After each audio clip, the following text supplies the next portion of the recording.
뭐 굳이 뭐 다른 거 할 필요 있나, 뭐 이 정도의 포트폴리오만 가지고도 충분히 인출하는데 큰 걱정 없을 것 같은데, 다만 항상 문제는 욕심입니다. 꽤 오랜 기간 동안 계속 누적적으로 이렇게 데이터를 분석하고 일부 제 포트폴리오에도 있는 종목이긴 합니다만 얘보다는 조금 더 많습니다. 다만 리밸런싱 시점에 대한 의문들을 대부분 갖고 있을 건데, 정답부터 말씀드리면 하지 않는 것보다는 하는 게 좋다. 그리고 매월 하는 게 좋았던 해도 있었고요. 아니면 1년에 한 번 했던 게 좋았던 해도 있기 때문에 사실 정답은 없습니다.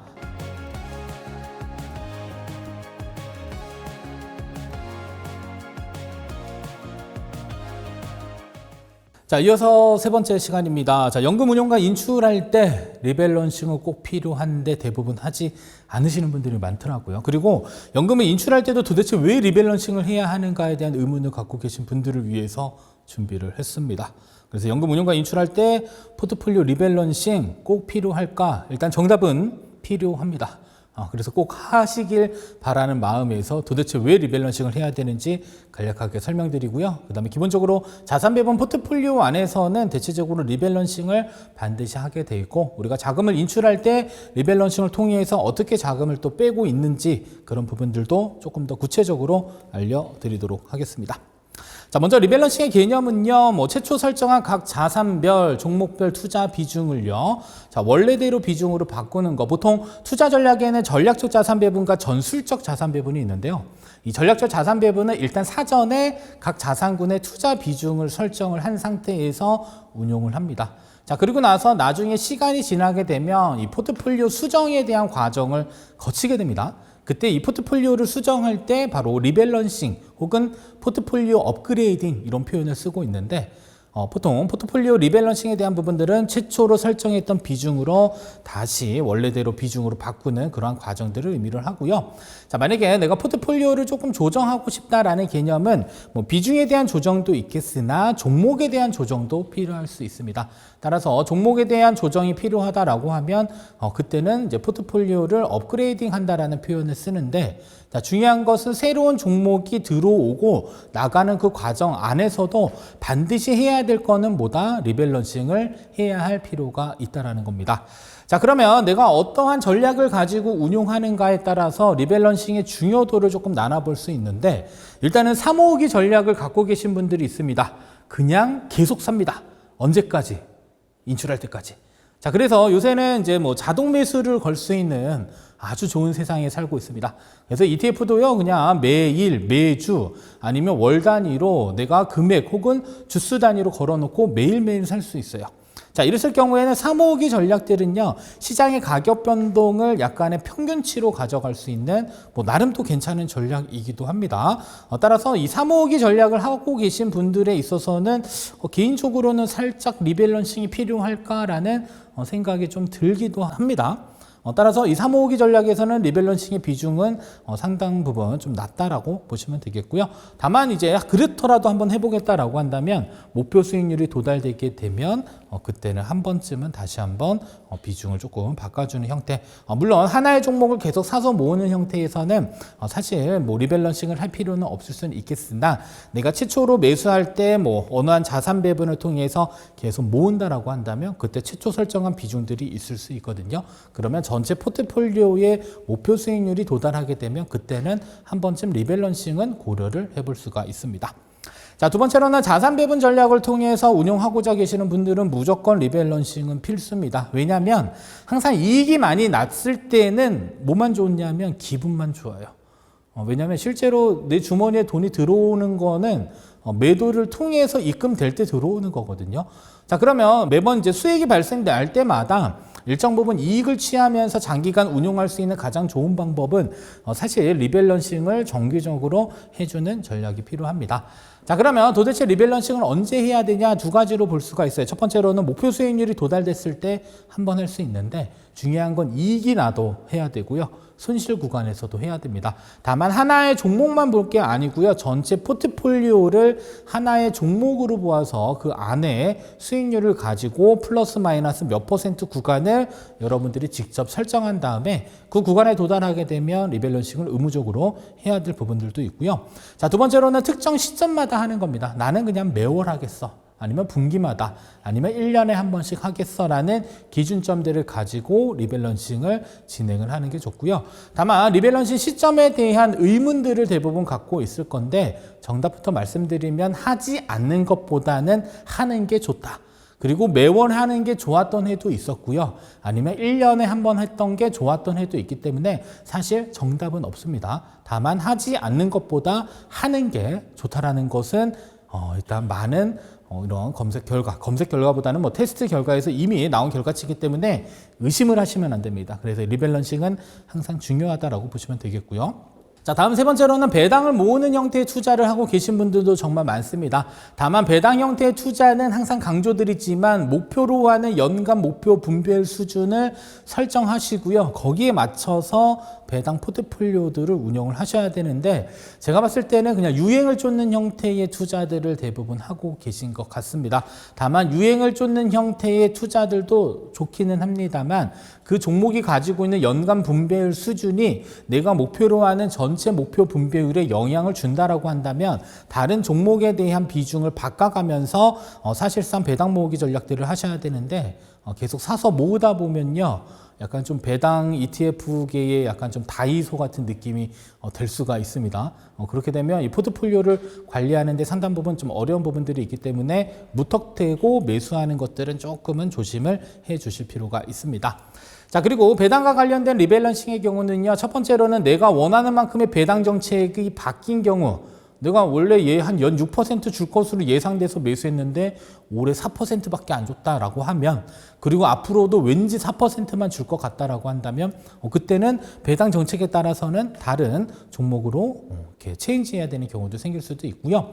자, 두 번째로는 동일한 분배금을 지급을 해주고 있다. 동일한 분배율이다라고 한다면 이때는 가격이 저렴한 쪽으로 옮겨가는 게 더 많은 분배금을 지급받는 데 있어서 도움이 될 수도 있습니다. 따라서 배당 포트폴리오를 운용하고자 하시는 분들은 일단 내가 지급받는 배당금의 크기는 일단 항상 기록 잘 해주시고요. 그리고 1년 단위로 목표 분배율 수준을 지급하고 있는지 예를 들어서 지급하지 않는다라고 한다면 그때는 새로운 종목으로 갈아탄다든지 아니면 1년 동안 내가 정기적으로 투자를 했는데 동일한 목표 분배율을 지급하고 있는 상품들 중에서 상대적으로 가격이 저평가된 아이들이 있다라고 한다면 그때는 그 종목에 맞춰서 리밸런싱을 반드시 해야 될 필요가 있습니다. 따라서 사모으기 전략이 됐던 자산 배분 전략이 됐던 그리고 배당 모으기 전략이 됐던 간에 중요한 것은 일정 기간에 따라서는 반드시 리밸런싱을 충분히 고려를 해 주실 필요가 있습니다. 자, 그러면 가장 쉬운 자산 배분 전략과 리밸런싱 도대체 어떻게 하냐? 많이 본 비중입니다. 선진국 주식 그리고 미국 채권 금, 달러를 각각 25%씩 잘 섞는 거. 얘를 뭐 사계절 포트폴리오 혹은 올웨더 포트폴리오 이런 이름들을 사용하고 있는데 생각 외로 이 해당 포트폴리오의 방어력 그리고 장기적으로 운용했었을 때 수익률이 사실 나쁘지는 않습니다. 그래서 항상 만나 뵙는 분한테 혹시 이 포트폴리오를 보신 적 있으세요? 라고 하면 대부분 보셨대요. 근데 왜 매수는 안 하셨어요? 라고 하면 살짝 가우뚱하시더라고요. 이런 전략들을 약간 좀 의심하시는 것 같은데 얘네들을 만약에 우리가 장기적으로 이제 운용했었을 때 성과를 한번 비교를 했는데 내 계좌와 한번 보는 겁니다.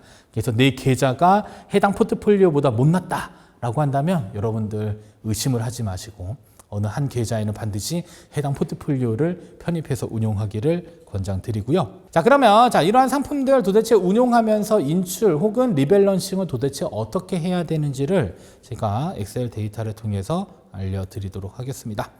자, 우선 엑셀 데이터를 보시게 되면 많은 분들이 아마 자주 보셨던 데이터입니다. 항상 들고 나오는 이유가 있습니다.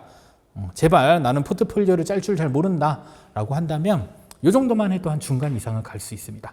그래서 꼭 보시면 되겠고요. 자, 주식 보시면은 뭐 여러 종목들이 있습니다. 뭐 S&P 500, 나스닥 넣으셔도 무방합니다. 근데 그냥 선진국 지수를 하나 넣어두었고요. 넣어둔 이유는 분석 때문에 그래요. 2019년도부터 쭉 데이터 값을 입력해서 분석을 해야 됐었는데 중요한 것은 최근에 상장된 S&P 500 혹은 나스닥 100 종목들은요. 실제로 데이터 값으로 반영하기에 조금 짧은 것들이 좀 있어서 일단은 반영을 안 하고 있다라고 보시면 되겠고요. 자, 두 번째 채권도 마찬가지로 타이거 미국 10년 뒤에 선물이 붙으면 다들 이제 위험하다라고 판단을 갖고 계시는 분들은 있는데 좀 아쉽게도 10년짜리 미국 채 10년짜리는 현물이 지금 없어요. 지금 나와 있는 애들 보면 30년짜리 채권들만 있기 때문에 사실 대체할 수 있는 수단이 그렇게 많지는 않습니다. 자, 그리고 여기 뒤에 붙어 있는 선물, 골드 선물, 달러 선물은 안타깝게도 IRP 계좌 안에서는 매수가 되지 않습니다. 따라서 대체할 수 있는 종목들은 충분히 많이 있기는 하지만 일단은 기본적으로 자산군에 대한 설명을 드리기 위해서 가지고 온 거니까 일단 보시면 되겠고요. 그리고 가끔 제 영상 잘 찾아보시게 되면 분명히 제가 대체할 수 있는 종목들도 올려놓은 게 있습니다. 꼭 한번 시청을 해주시면 좋을 것 같습니다. 자, 그러면 주식과 채권, 금, 달러를 가지고요. 자산 배분 비중도 아주 심플합니다. 그냥 반띵하면 됩니다. 25, 25, 25, 25. 자, 그리고 나서 2019년도에 이제 투자 계획을 세웁니다. 자, 그래서 1억 원에 대한 자금을 각각 종목에 2,500만 원씩 매수했다라는 가정이고요. 자, 그리고 위에 보시게 되면 몇 퍼센트, 연간 8%를 인출한 것으로 가정해서 현재 자산 배분에 대한 부분과 그리고 인출했을 때 어느 정도 자금이 빠져나오는지를 한꺼번에 볼 겁니다. 자, 그러면 2019년도는 바로 자금은 빼진 않고요. 1년 동안 운용을 한 것으로 가정을 합니다. 자, 주식은 34% 올랐고요. 채권은 10%, 금은 15%, 아무튼 달러 6%, 아무튼 모든 자산이 많이 올랐던 그런 한 해입니다. 자, 근데 우리가 최초로 매수했었을 때는 25% 비중으로 매수했지만 1년이 지나고 나니까 비중이 다 바뀌어요. 28%, 23%, 24%, 22%. 자, 그리고 나서 요 해에 내가 내년도에 쓸 자금을 인출한다. 인출률은 우리 8%로 설정했기 때문에 리밸런싱 할 때 8%만 빼고 나머지에 리밸런싱을 하게 되면 결국 내 계좌 안에 남는 건 현금이 남게 됩니다. 자, 따라서 리밸런싱 비중을 각 종목단 23, 23, 23, 23 하게 되면 전체 리밸런싱 한 비중은 92%가 되고요. 8%는 어디에 있냐? 현금에 고스란히 남아있고 나는 그 현금을 인출해서 뭐 하면 될까요? 생활비로 쓰면 됩니다. 자, 그러면 2019년도에는 900만 원 정도의 자금을 인출한 것으로 확인이 되고요. 자, 그리고 나서 2020년도도 동일한 방법으로 나머지 자금 가지고 운용하고 또 마찬가지로 8%의 인출률을 가지고 인출했더니 요 해에도 한 912만 원 정도 자금을 인출한 것으로 확인이 되고 있습니다. 자, 그리고 나서 2021년 기준으로도요, 동일하게 23, 23, 23 이렇게 리밸런싱 했더니 자, 920만 원 정도 계속적으로 편차가 없다라는 건 그래도 안정적으로 현재 내가 인출을 하고 있구나 이렇게 볼 수 있는 거고요. 자, 2022년도에도 봤더니요, 자, 약 한 800만 원 정도만 인출하게 됐는데 이때는 무슨 일이 생겼냐면 수익률이 떨어졌습니다. 자, 전체 포트폴리오 수익률이 마이너스 3.89인데요. 내가 8%까지 더 인출했기 때문에 실질적으로는 전체 포트폴리오에서 약 한 11% 정도 자금이 빠져나간 그런 한 해가 된 겁니다. 자, 그래서 이때는 820만 원 정도의 자금이 빠져나갔어요. 자, 그러면 나는 1억 원당 만약에 900만 원 정도의 자금을 빼야 된다라고 한다면 결국에는 해당 포트폴리오에서 조금 더 인출을 많이 해야 됐던 그런 한 해였다. 자, 그러면 한 900만 원 정도 맞추려면 한 22% 이렇게 한번 바꿔보게 되면 갑자기 1,000만 원이 넘어가네요. 인출률을 한 22.5 이 정도만 설정해 주셔도 자, 22.5로 했더니 그래도 1,000만 원이 넘어가네요. 그죠? 인출률이 10%까지 갈 필요는 없었던 거야. 약 한 9% 정도만 설정이 되더라도 내가 필요로 하는 자금 한 900만 원 선에서는 인출이 가능했을 것으로 예상을 해볼 수 있습니다. 자, 그리고 나서 2023년도도 동일하게 인출했을 때 이제 좀 줄어들었죠. 왜냐하면 1년 동안의 자금을 손실이 나고 많이 뺐기 때문에 이때는 또 평균 인출이 갑자기 830만 원으로 줄게 됩니다. 자, 그러면 이때는 뭘 해야 되냐면 인출률에 대한 조정이 한번 필요한 겁니다. 왜냐하면 나는 900만 원씩 뺐어야 되는데 실제로 900만 원씩 못 쓰게 되면 언제부터? 2022년부터는 인출률을 8%가 아니라 약 한 9% 정도로 설정해야지 내가 필요한 만큼의 자금들을 인출할 수 있게 되는 구간들로 만들어낼 수 있을 것 같고요. 자, 그리고 나서 2024년도도 동일한 방법으로 인출했는데 이때는 조금 올라갔어요. 880만 원으로 조금 올라갔습니다. 이때는 수익이 났기 때문에 일정 부분 또 자금이 올라간 것으로 확인이 됩니다. 자, 그리고 나서 2025년 5월 20일까지의 운용 기준으로 그냥 자금을 인출한 것으로 가정하니까요. 실제 또 이때도 815만 원 정도 자금을 인출을 하게 됩니다. 자, 그러면 2019년, 20년, 21년, 22년, 23, 24 25년 언저리. 자, 그러면 대략 한 6년 한 6개월 정도 되겠죠. 자, 6년 6개월 동안의 총 인출 금액은 한 6,100만 원 정도 인출을 했고요. 네, 통장에는 아직도 얼마까지 남아 있냐면 9,300만 원에 대한 자금이 남아져 있는 상태입니다. 자, 그러면 나는 최초로 1억 원을 가지고요, 단순한 자산 배분의 형태로 운용을 하면서 그래도 한 6년 6개월 정도 자금을 쭉 인출했는데 아직까지도 내 계좌에는 9,300만 원 정도의 자금이 남아 있다라고 한다면 생각보다 좋지 않나요? 저는 항상 제가 데이터를 분석하면서도 뭐 굳이 뭐 다른 거 할 필요 있나, 뭐 이 정도의 포트폴리오만 가지고도 충분히 인출하는데 큰 걱정 없을 것 같은데, 다만 항상 문제는 욕심입니다. 이 포트폴리오가 재미없는 이유는 일단 단순하다, 그죠? 그리고 가격 변동이 크지 않다. 자, 떨어진 해만 유일하게 보시게 되면 언제냐? 2022년도에 마이너스 3.89% 났던 해가 전부입니다. 자, 그리고 이러한 가격 데이터들은 그냥 만든 건 아니고요. 옆에 보시게 되면 실제 가격 가지고 만들어냈고요. 대부분의 백테스트는 종가 기준으로 계산하지만 얘는 시가와 종가가 있습니다. 왜냐하면 같은 날에 사고 파는 행위를 하기 위해서는 아침에 팔고 저녁에 살 수 있거든요. 그래서 매도는 언제 하냐면 아침에 하고요. 매수는 종가 기준으로 해서 실제 데이터를 가지고 만들었기 때문에 아마 여러분들이 흔히 알고 있는 그런 백테스트와는 조금 다른 형태의 결과치들이 나올 수는 있습니다. 그리고 저는 이 데이터를 벌써 꽤 오랜 기간 동안 계속 누적적으로 이렇게 데이터를 분석하고 일부 제 포트폴리오에도 있는 종목이긴 합니다만 얘보다는 조금 더 많습니다.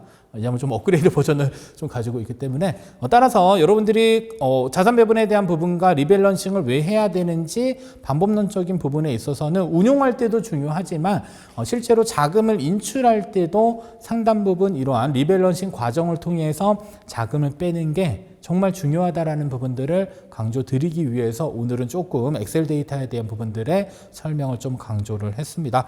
따라서 연금을 뭐 운용하는 것들도 상당히 좋지만 일정 부분 포트폴리오를 가지고 반드시 운영을 해주시고요. 그리고 정기적인 리밸런싱 그리고 인출할 때도 나는 성장 중심으로 운용하면서 나의 안정적인 노후 소득을 만들어내겠다라고 판단되시는 분들은 반드시 리밸런싱을 하는 연습을 충분히 해주실 필요가 있고요. 금액이 적을 때부터 계속적으로 해주셔야지 나중에 금액이 커지더라도 부담감 없이 리밸런싱 할 수 있다는 사실 꼭 기억해 주시면 좋을 것 같습니다.